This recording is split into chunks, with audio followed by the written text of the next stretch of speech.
이 시간 하나님께서 우리 공동체에게 주시는 말씀을 나누고자 합니다. 오늘 말씀은요, 마태복음 26장 52절부터 54절까지의 말씀입니다.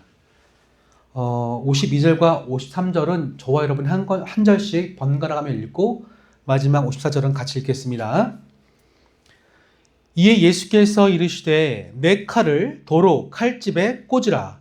칼을 가지는 자는 다 칼로 망하느니라.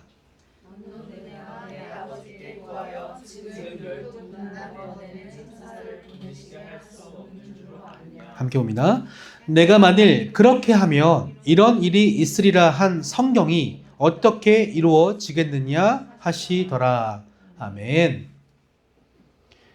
오늘 이 본문을 중심으로 해서요, 왕과 함께 사는 교회라는 제목을 정하고 하나님의 말씀을 전하고자 합니다. 우리는 지난주에 이 엠마오 길로 내려가는 두 제자 이야기를 통해서 이 실패한 인생이라고 여겨졌던 이 두 제자의 곁에 이미 예수님이 함께 하셨음을 함께 생각해 보았습니다. 그들이 처음에 눈이 가리워졌지만 말씀을 통해서 눈이 활짝 띄어졌을 때 이미 그 곁에 그 길에 함께 하시는 예수님을 보게 되었던 거죠. 그때서야 비로소 부활하신 주님을 볼 수 있게 되었습니다. 우리 그런 점에서 이 시간 함께 앞뒤 좌우를 바라보시면서 좀 이렇게 인사를 나누시면 좋겠습니다. 부활하신 주님을 바라보게 되기를 축복합니다. 인사하겠습니다. 부활하신 주님을 바라보게 되기를 축복합니다. 그렇죠.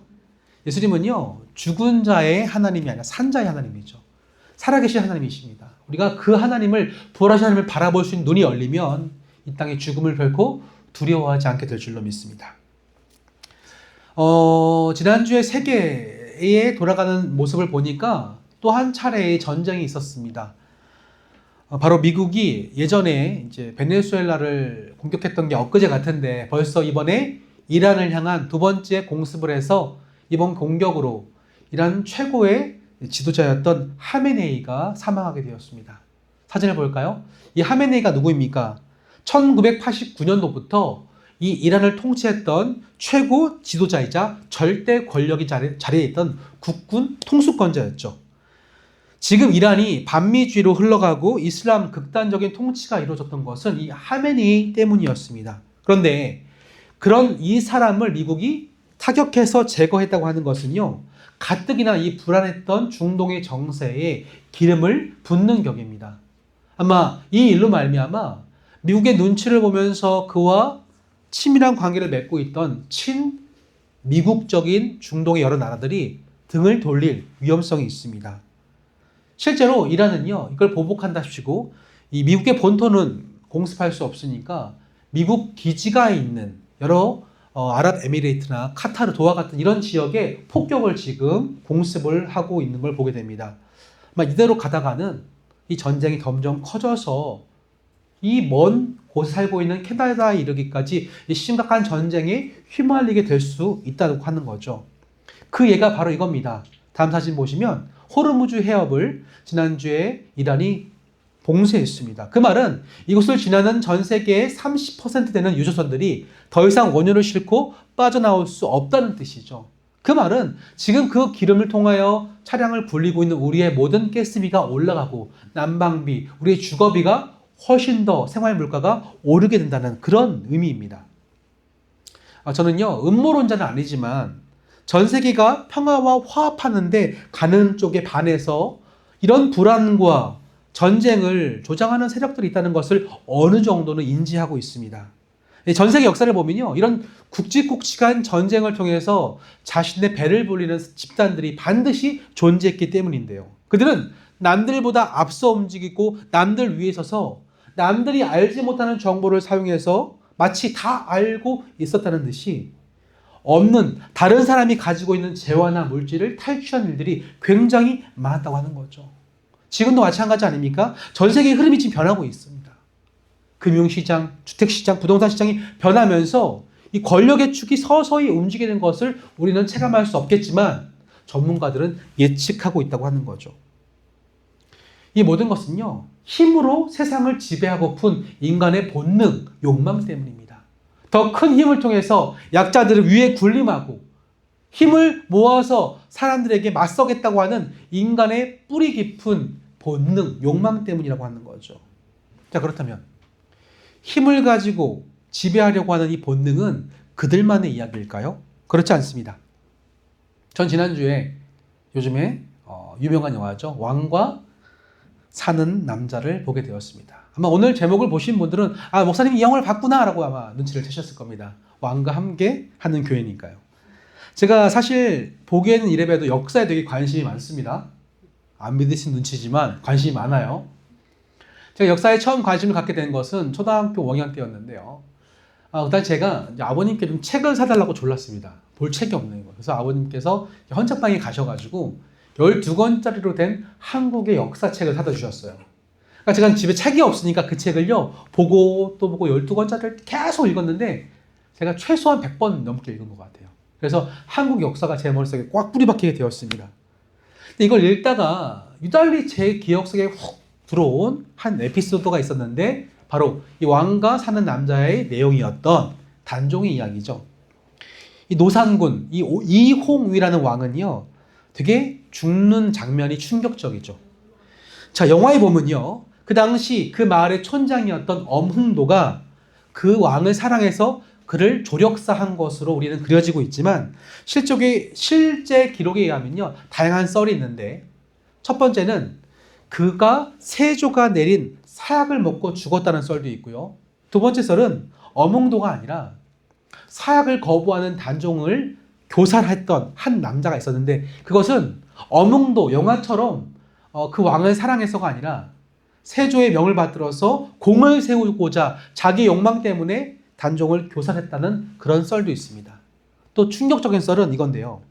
이 17살 된 이 새 단종을 죽이기 위해서 그가 머물고 있던 방에 불을 뜨겁게 떼서 그를 태워 죽였다는 썰도 있습니다.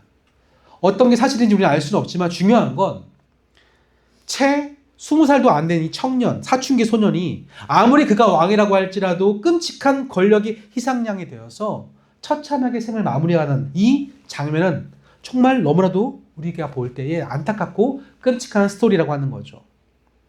그래서인지 제가 영화를 볼 때 마지막 장면이 되어갈수록 여기저기서 훌쩍거리는 소리가 많이 들렸습니다.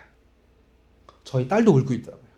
아마 딸이 울었던 이유는 그 남자 배우에게 감동받아서 그럴 거예요. 잘생겼거든요. 근데 중요한 건 뭐냐면 저는 울지 않았습니다. 저는 울지 않았지만 저는 그 장면을 바라보면서 막 깊은 생각에 잠기게 되었어요. 이홍희가 왕으로서 힘이 있었으면 어땠을까? 힘이 있었다면 자신도 지키고 자기가 사랑하는 사람들도 지키고 엄흥도와 그의 가족과 그의 마을 주민들도 지켜낼 수 있지 않았을까?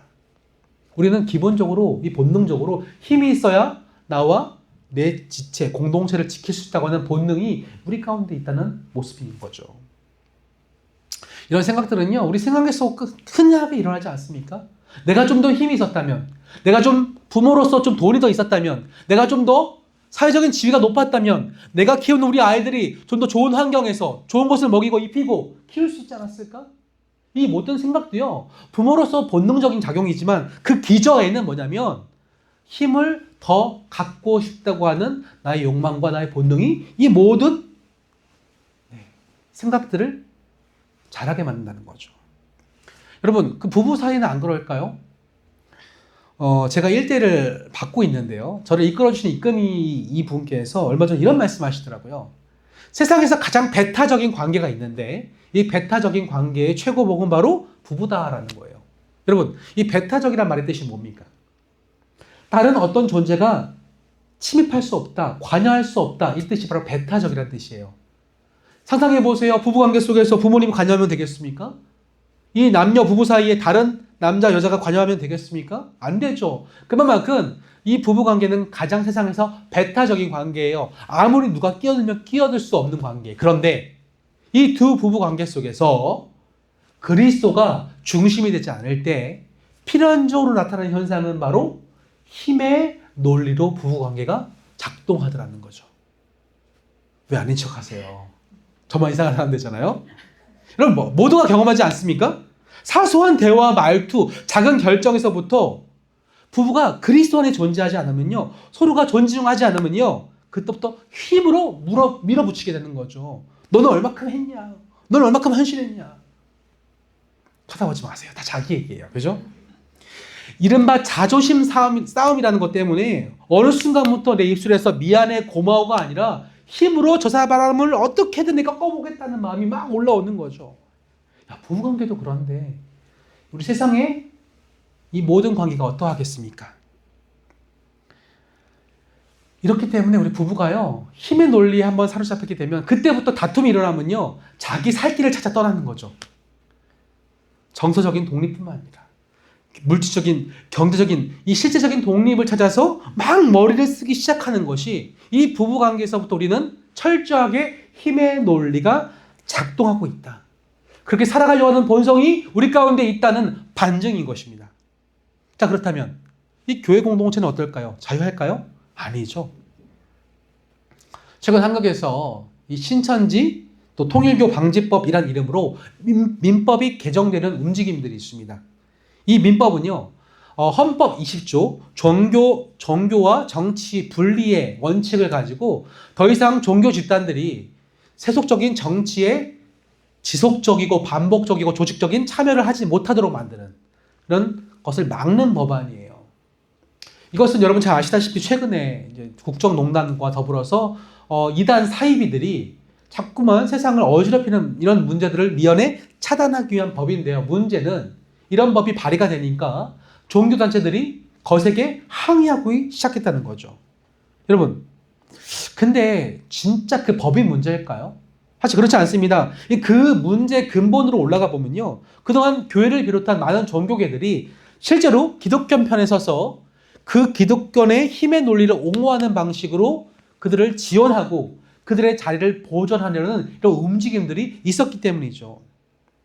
문제는 우리 개신교도 마찬가지예요. 교회도 마찬가지예요. 사람이 모이면 힘이 생기고 힘이 생기면 돈이 모입니다. 이것을 파워게임, 힘의 논리로 해서 교회의 기득권을 유지하려고 하는 움직임들이 있었기 때문에 세상이 교회를 바라볼 때 더 이상 귀를 기울이지 않는 거죠. 자, 그렇다면요, 이렇게 한 개인으로부터 세상 전반적인 이르기까지 힘의 논리로 지배당하는 이 세상 가운데 우리 예수님은 어떻게 반응하셨을까요? 오늘 본 말씀을 보시면 매우 흥미로운 장면이 등장합니다. 당시 상황은 이러했어요. 예수님이 이 겟세마네, 올리브 기름을 짜는 틀이라는 이름을 가진 이 겟세마네에서 제자들과 기도하고 계셨습니다. 근데 저기서 막 사람들이 무리가 막 다가오기 시작해요. 그들 무리를 보니까 손에는요, 칼과 몽둥이가 들려 있었습니다. 필시 예수님을 어떻게 해를 가하려는 그런 사람들이 오고 있는 것 같아요. 아니나 다를까, 그 맨 앞에 앞선 사람이 한때 예수의 제자였던 가룟 유다였습니다. 그가 선생님 안녕하셨어요 라고 입을 맞추다. 그 입을 맞추는 신호로 더불어서 이 사람들이 예수님을 체포하려고 합니다. 자, 이때 어떤 일이 벌어졌을까요? 제자 중에 한 사람이 칼을 빼들었어요. 놀랍죠? 제자가 칼을 갖고 있었습니다. 이 제자의 이름은 오늘 본문에 나오지 않지만 이 똑같은 장면을 기록한 요한복음 18장 말씀을 보시면 베드로라고 기록되어 있어요. 베드로가 칼이 있었어요. 칼을 뽑아서 그 무리 중에 한 종의 귀를 탁 잘랐는데요. 그 종의 이름이 말고라고 기록되어 있습니다. 즉, 그 사람들이 칼과 몽둥이를 가지고 힘의 논리로 예수님을 잡아가려고 하니까 똑같이 힘의 논리로 오늘 베드로가 칼을 빼들어서 귀를 잘랐다고 한 거죠. 근데 베드로만 그랬을까요? 아니에요. 오늘 이 마태복음 26장의 병행 본문인 누가복음 말씀을 22장을 보시면요, 이 칼을 가지고 있었던 인물은 베드로뿐만 아니라 다른 제자들도 칼이 있었습니다. 그들이 뭐라고 말하냐면 저희가 칼을 뽑을까요? 라고 예수님께 허락을 구해요. 다시 말하면 그 기도하는 자리에 제자들이 칼을 차고 있었다는 거예요. 처음 하셨죠? 놀랍지 않습니까? 여러분, 이런 이유가 왜 발생했을까요? 최근에 미국에도요, 이런 일들이 있습니다. 미국은 총기가 자유롭지 않습니까? 그러다 보니까 교회에도 묻지마 총기 사건이 많이 발생해. 그래서 현재 미국 교회의 50% 이상이 교회 자체 보안관이 있습니다. 총기를 가지고 예배 시간에 지키는 사람이 있어요.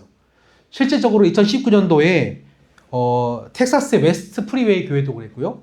2026년도 얼마 전에 6월 달에 2025년도 6월 달에 미시건 크로스포인트 교회에서도 이런 사건이 있었습니다.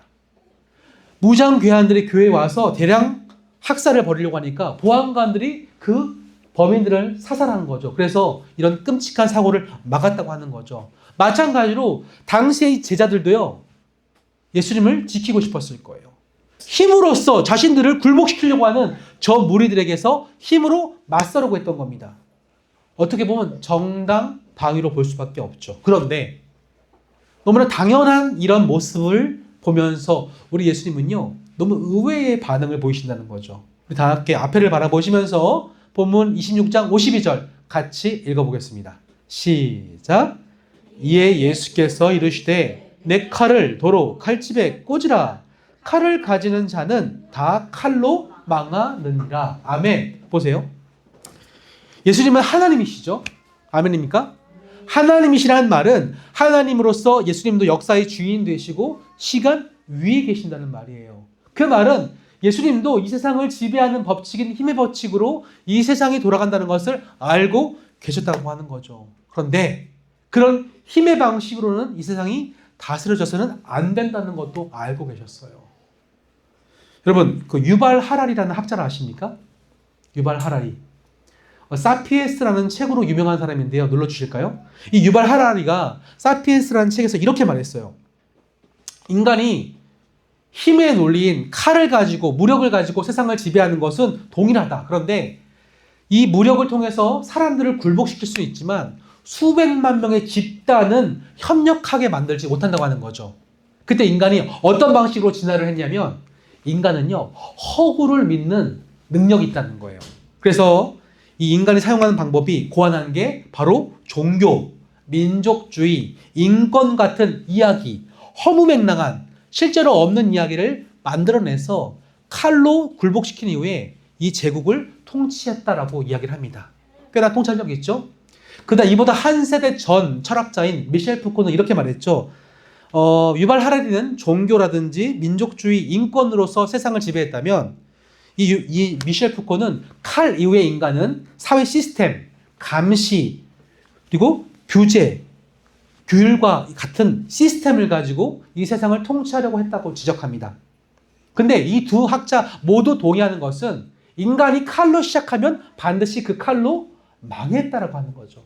칼로 시작한, 무력으로 시작한, 힘으로 시작한 통치는 반드시 힘으로 종말을 고했다고 하는 거죠. 여러분, 그러면서 우리 예수님이 하신 말씀과 동일하지 않습니까? 칼로 가지는 자는 칼로 망할 수밖에 없다. 그러시면서 우리 예수님이 그 다음에 하시는 말씀이 굉장히 인상적이에요. 함께 53절의 말씀을 같이 읽어보겠습니다. 53절 시작.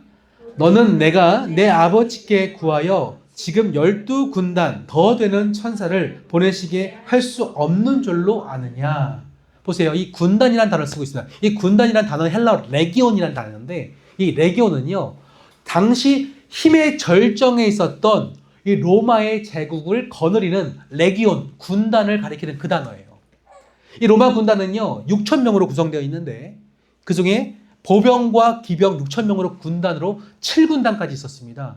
이 7군단이요, 로마를 든든히 떠받드는 힘의 원천이었죠. 근데 예수님이 그것을 비유로 말씀하시는 거죠. 12군단 되는 더 천사를 보내서 내가 이들을 힘으로 굴복시킬 수 없을까라고 묻는 거죠. 다시 말하면 하실 수 있다 없다? 있다라고 하는 거죠. 12군단 되는 천사, 얼마큼 강력할까요? 이걸 미루어 짐작해 볼 수 있는 대목이 열왕기하 18장에 등장합니다. 그 당시에 이 남유다 지역의 왕이 히스기야였는데 저 아시리아, 아수르 제국이 쳐들어와서 이 예루살렘 성을 포위합니다. 그때 군사가 18만 5천 명이었어요. 근데 그 모습을 바라보고 히스기야가 기도했습니다. 하나님 도와주세요. 이스라엘도 함께 기도했습니다. 그때 하나님이 천사를 보내서 이 18만 5천 명을 하루아침에 전멸시켜버립니다. 그때 하나님이 보내신 천사가 몇 명일까요? 한 명이에요.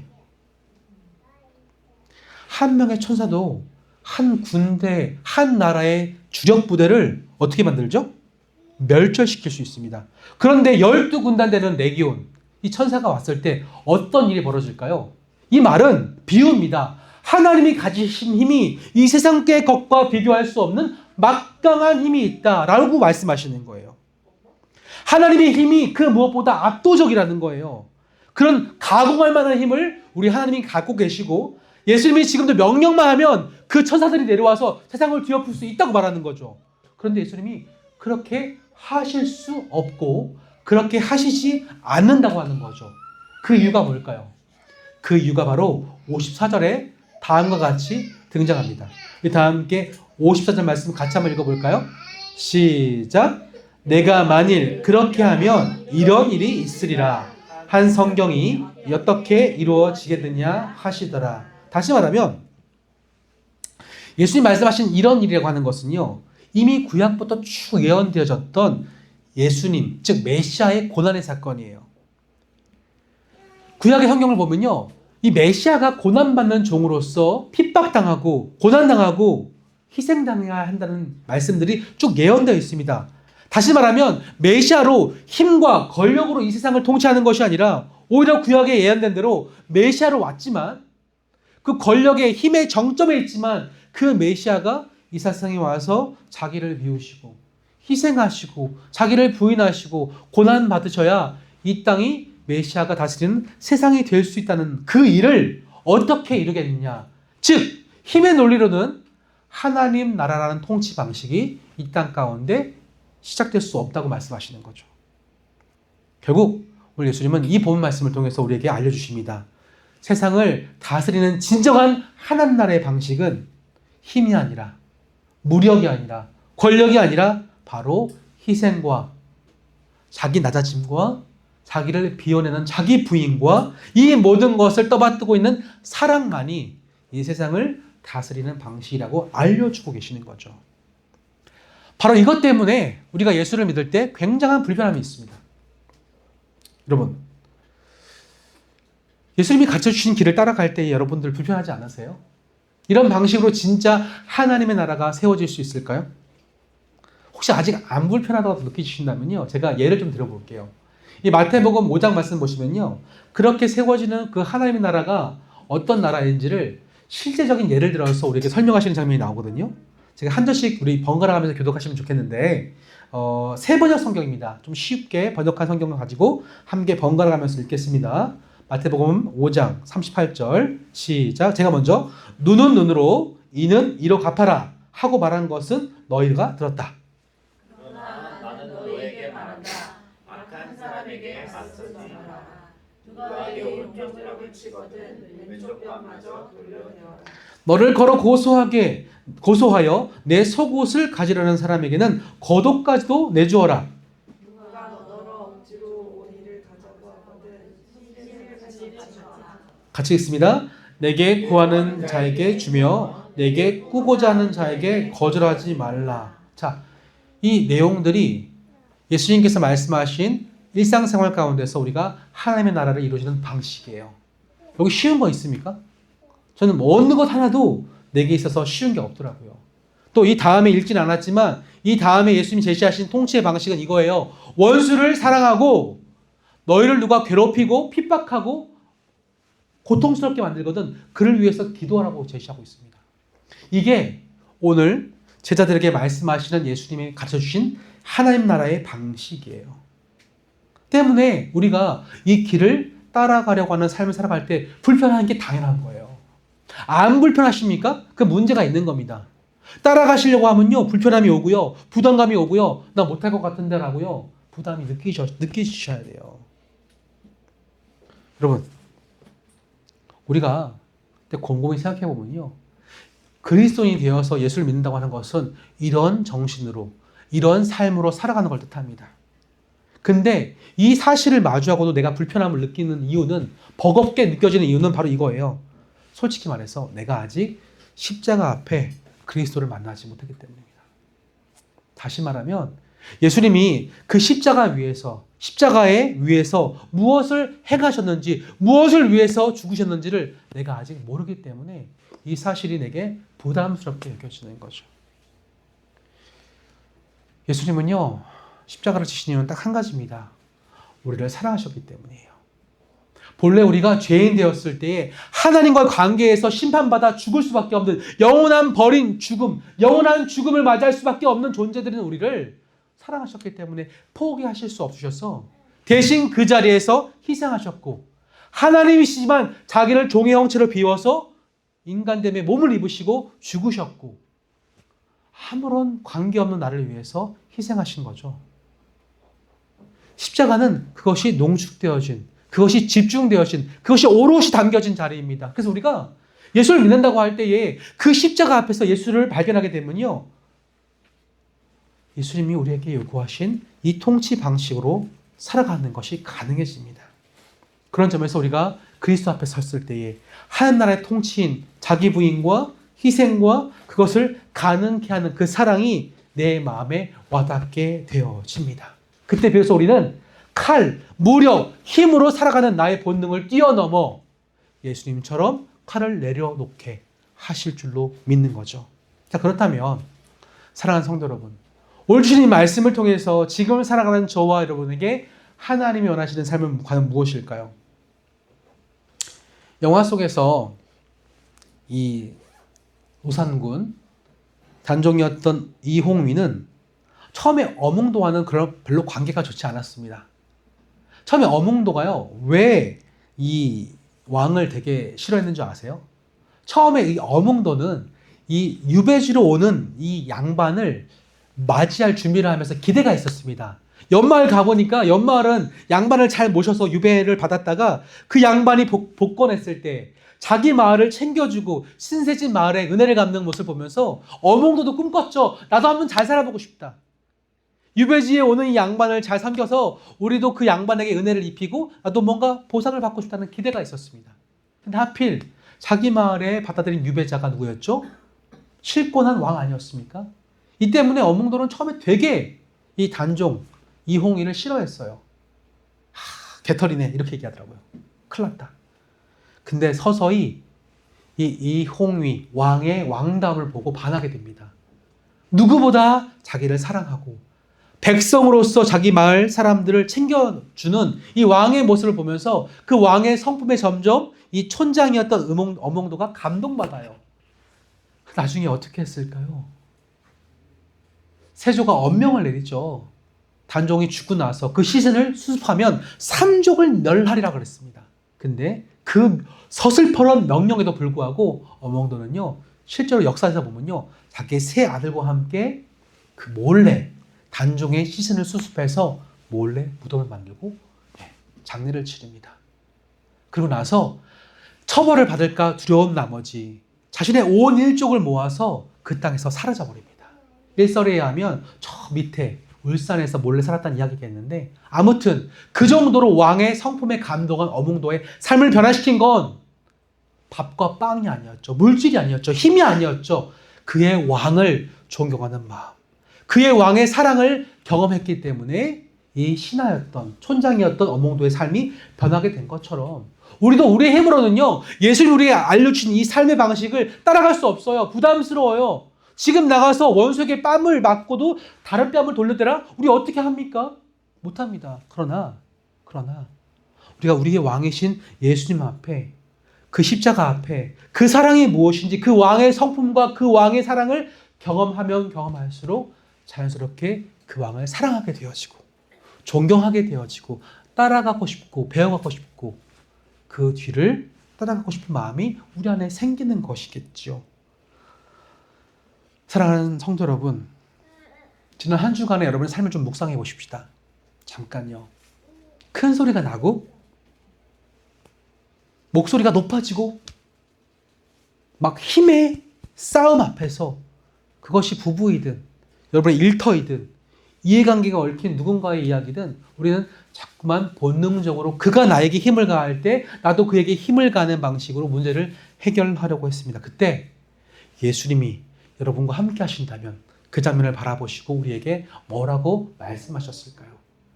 그 음성이 베드로와 제자들에게 이렇게 들렸다면 여러분이 갈등했던 그 자리에 예수님은 뭐라고 말씀하실까요?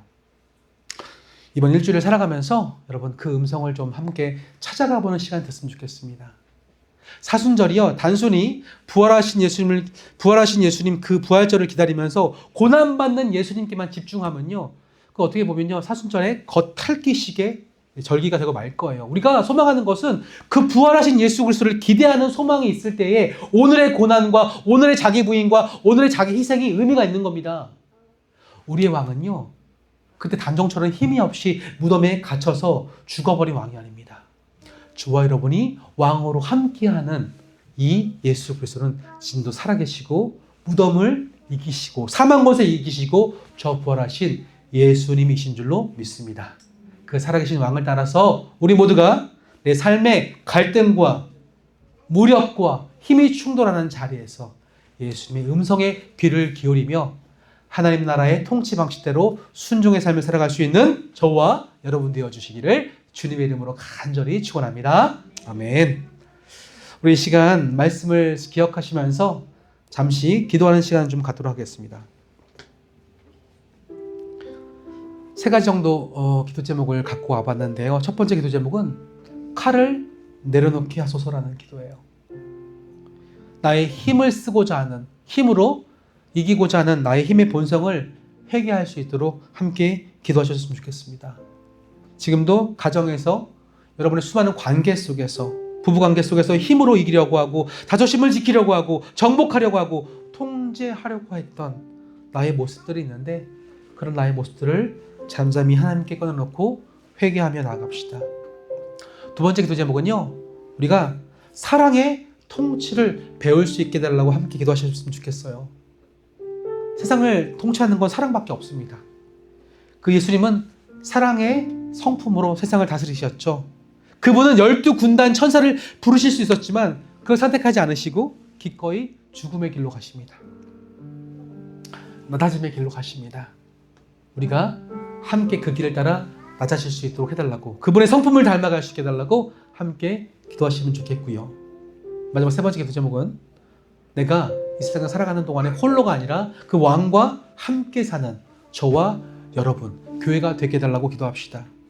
그 왕을 따르는 삶을 통해서 이 교회가, 우리 공동체가 하나님의 나라가 어떠한 모습인지를 드러낼 수 있도록 해달라고 기도합시다.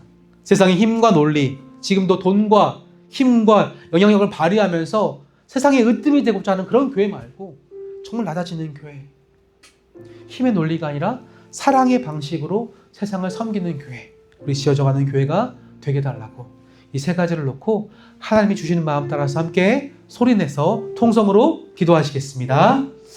하나님 감사합니다. 오늘 주는 귀한 말씀 속에서 하나님이 이 세상을 다스려 가시는 방식, 그 하나님의 나라가 세상의 힘과 논리, 힘과 무력이 아니라 우리 예수님께서 칼을 다시 집어넣으라고 말씀하시는 이 원리에 따라서 다스려지고 있음을 우리 모두에게 알려주시면 참으로 감사합니다. 그럼에도 불구하고 우리는 자꾸 칼을 들려고 하는 속성이 있습니다.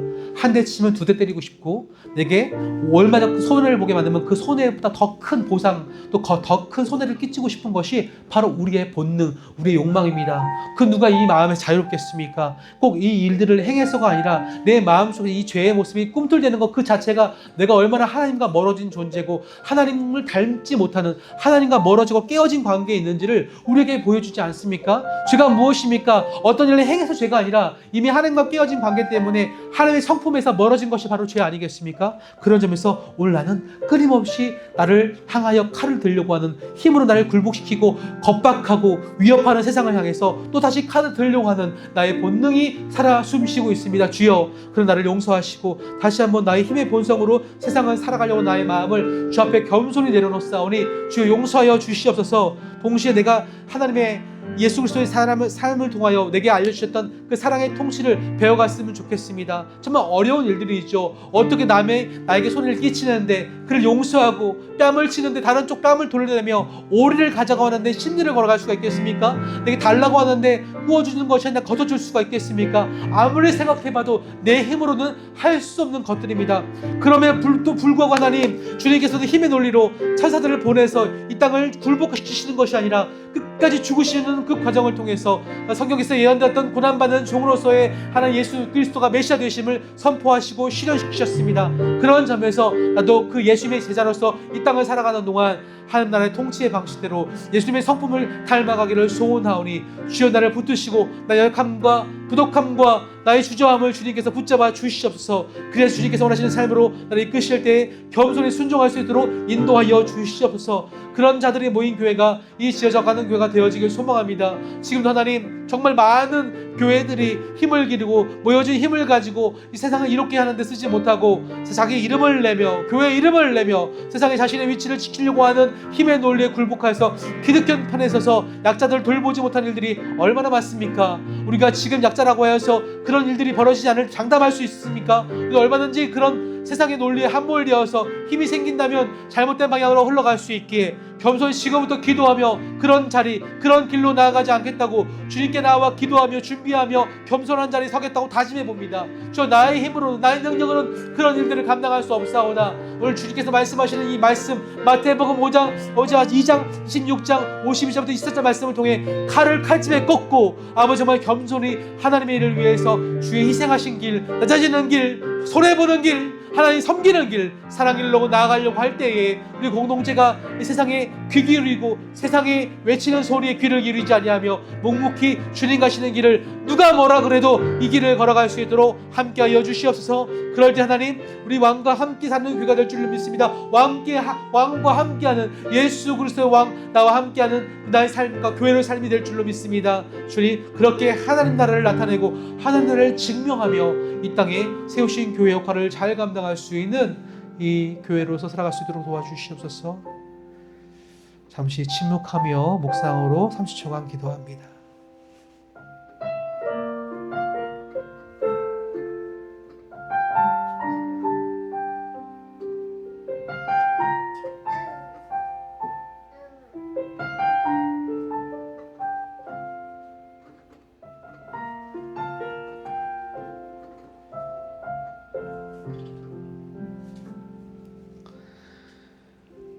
만왕의 왕이신 하나님, 그 왕으로 이 땅에 오신 예수님 참으로 감사합니다. 그 왕께서 우리에게 가르쳐주신 삶의 방식은 결코 힘의 논리로 이 세상을 굴복시키거나 지배하시는 것이 아닌 그 십자가에서 보여주신 낮아짐과 섬김과 자기 부인과 자기 희생이었습니다. 물론 우리가 내 힘으로 그것들을 이룩하려고 하고 그 뒤를 따라가려고 하면 너무나 버겁게만 느껴지기도 합니다. 어떻게 내가 내 원수에게 나의 모든 것을 내어주며 나를 욕하는 자를 위해서 사랑하고 기도할 수 있겠으며 그가 내게 달라고 할 때 구워주는 것이 아니라 거저 내어줄 수 있겠습니까? 주여 저희는 아무것도 내 능력으로 할 수 없는 모습들입니다. 허나 오늘 베드로와 그 제자들에게 가르쳐 주셨던 것처럼 힘이 아니라 사랑으로 다스려라는 말씀에 우리가 십자가 앞에서 그것을 보고 듣고 배우고 날마다 나를 위해 사랑하시는 그 십자가를 마주할 수만 있다면 우리도 그 길을 조금은 걸어가 볼 수 있을 것 같습니다. 이 마음을 담아 기도한 우리 성도들의 삶의 현장을 주님께 맡겨드립니다. 일주일을 살아가는 동안 또 힘의 논리로 자꾸만 나를 건들고 십자가의 길에서 떠나게끔 만드는 유혹이 찾아올 때마다 세상의 방식으로 대응하지 않게 도우시고 주님을 외치며 왕과 함께하는 날마다의 삶으로 초청하셔서 우리가 그 가운데서 사랑을 실천하고 사랑의 길을 걸어가며 하나님의 나라가 무엇인지를 그들에게 드러낼 수 있도록 나를 사용하여 주옵소서. 그때 우리의 천국이 되는 줄로 믿습니다. 저 천국뿐만 아니라 이 땅에서 내가 하나님 나라 천국을 맛보아 누리게 될 줄로 믿습니다. 천국이 우리 지어져가는 교회 공동체의 것이 될 수 있도록 붙잡아 주옵소서. 이 모든 간구 지금도 우리의 왕이신 우리 구주 예수 그리스도 이름으로 기도드립니다. 아멘.